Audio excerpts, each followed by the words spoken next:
मामले में बहुत बड़ी कार्रवाई और इस वक्त की बड़ी खबर रिपब्लिक भारत पर हम ब्रेक कर रहे हैं। यूपी एटीएस ने इन 3 लोगों को गिरफ्तार किया था। लगातार हम देख रहे हैं कि धर्मांतरण का काला खेल जारी है और इसी के बीच बड़ी जानकारी ये मिल रही है कि यूपी एटीएस ने जिन लोगों को गिरफ्तार किया था उनकी अब पेशी हो रही है। धर्मांतरण के एक के बाद एक मामले सामने आ रहे हैं देश के अलग अलग राज्यों से, दिल्ली से, उत्तर प्रदेश से, इसके अलावा कई और राज्यों से।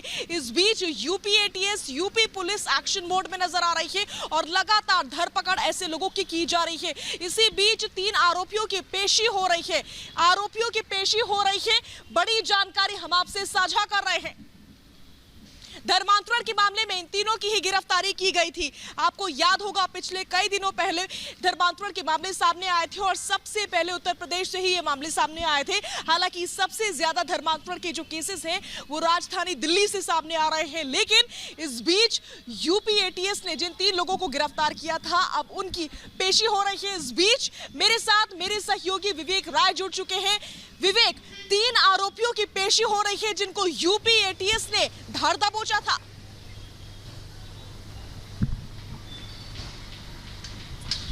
जी हाँ, देखिए 3 लोग जिनकी गिरफ्तारी की गई थी उनकी फ़िलहाल पेशी हो रही है और उनका सबसे पहले आज मेडिकल कराया गया है लखनऊ के सिविल हॉस्पिटल में। मेडिकल कराने के बाद उन तीनों को फ़िलहाल कोर्ट ले जाया गया है और वहाँ पर उनकी पेशी हो रही है।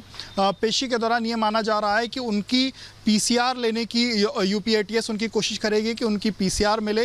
हालांकि अब देखना होगा कि क्या पीसीआर मिलती है या जेसीआर मिलती है। आने वाले समय पे थोड़ी देर में वो चीज़ें क्लियर हो जाएंगी, लेकिन फ़िलहाल यूपी एटीएस की कोशिश रहेगी कि इन लोगों की पीसीआर मिलने के बाद तकरीबन 1 हफ्ते से 10 दिन की उनकी पीसीआर ली जाए, जिससे कि उनसे ज़्यादा से ज़्यादा जानकारी ली जा सके, पूछताछ की जा सके कि वो किस तरीके से उमर और इस पूरे गैंग से कैसे उनका रिश्ता रहा है, कैसे वो उमर गैंग के साथ मिल करके तमाम लोगों का धर्मांतरण कराते रहे हैं।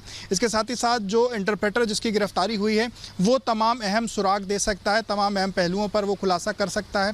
जिस तरीके से मन्नू यादव का धर्म चेंज कराया गया था, मन्नू यादव का जिस तरीके से माइंड वॉश किया गया था, वो तमाम जानकारियां दे सकता है।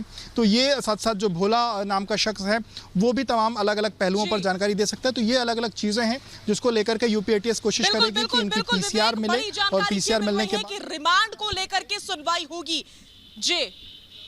जी ठीक है, बहुत बहुत शुक्रिया इस तमाम जानकारी और बातचीत के लिए। आप नजर बनाए रखें, हम आपसे आगे भी अपडेट्स लेते रहेंगे। इस बीच अब हम बात कर लेते हैं लखनऊ की लड़ाई की। दलितों के मसीहा को लेकर के अब महाभारत छिड़ती नजर आ रही है। दरअसल दलितों के मसीहा को लेकर नहीं बल्कि उनके सम्मान को लेकर के, जब से बाबा साहेब